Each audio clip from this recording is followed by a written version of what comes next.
The Prelude by William Wordsworth. Book 5.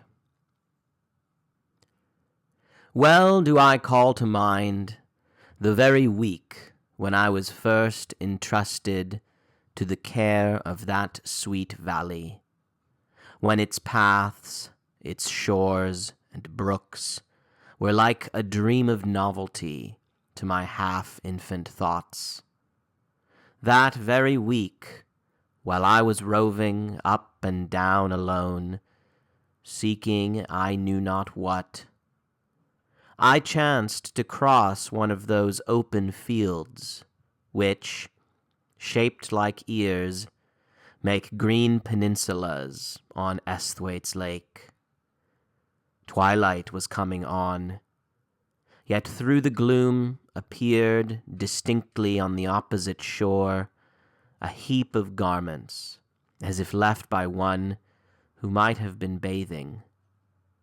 Long I watched, but no one owned them. Meanwhile, the calm lake grew dark, with all the shadows on its breast, and now and then a fish, upleaping, snapped the breathless stillness.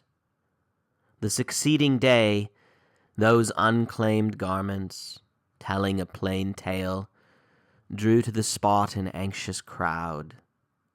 Some looked in passive expectation from the shore, while from a boat others hung o'er the deep, sounding with grappling irons and long poles.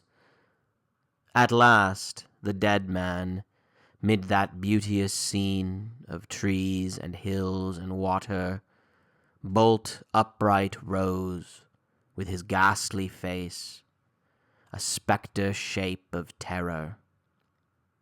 Yet no soul-debasing fear, young as I was, a child not 9 years old, possessed me, for my inner eye had seen such sights before, among the shining streams of fairyland, the forest of romance.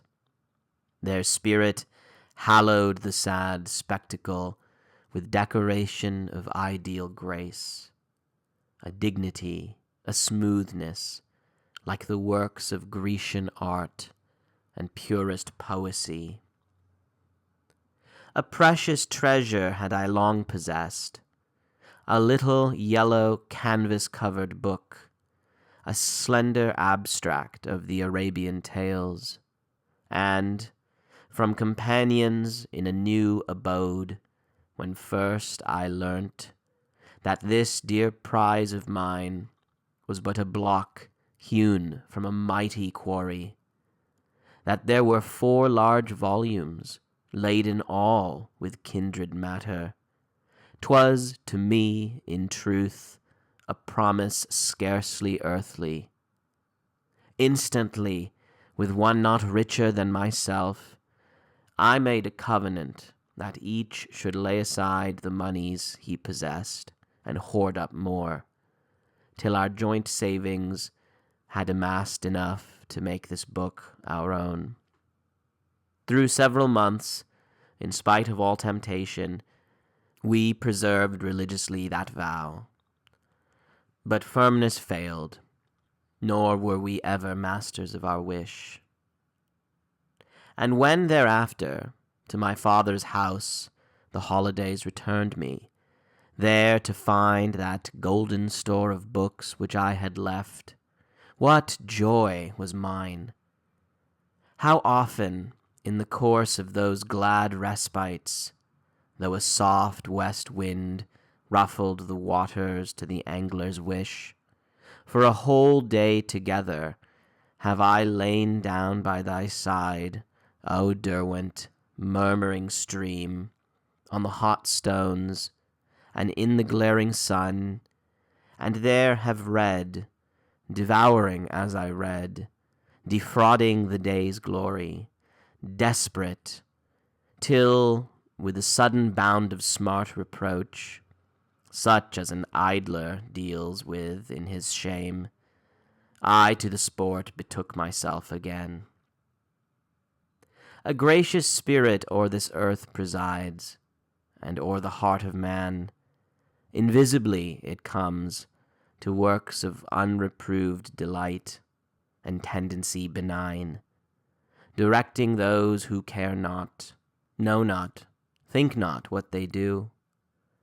The tales that charm away the wakeful night in Araby, romances, legends penned for solace by dim light of monkish lamps, fictions for ladies of their love, devised by youthful squires, adventures endless, spun by the dismantled warrior in old age. Out of the bowels of those very schemes in which his youth did first extravagate, these spread like day, and something in the shape of these will live till man shall be no more. Dumb yearnings, hidden appetites are ours, and they must have their food. Our childhood sits, our simple childhood sits upon a throne that hath more power than all the elements. I guess not what this tells of being past, nor what it augurs of the life to come.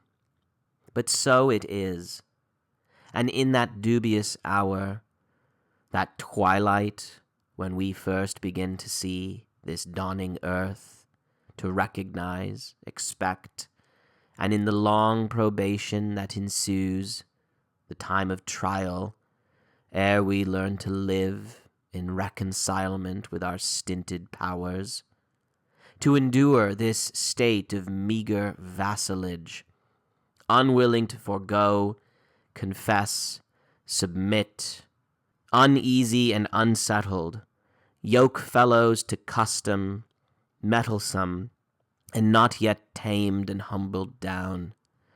Oh, then we feel, we know where we have friends.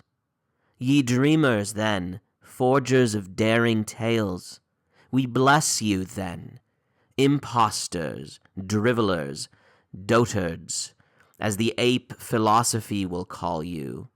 Then we feel with what and how great might ye are in league, who make our wish, our power, our thought a deed, an empire, a possession, ye whom time and seasons serve, all faculties to whom earth crouches. The elements are potter's clay, space like a heaven filled up with northern lights, here, nowhere, there, and everywhere at once.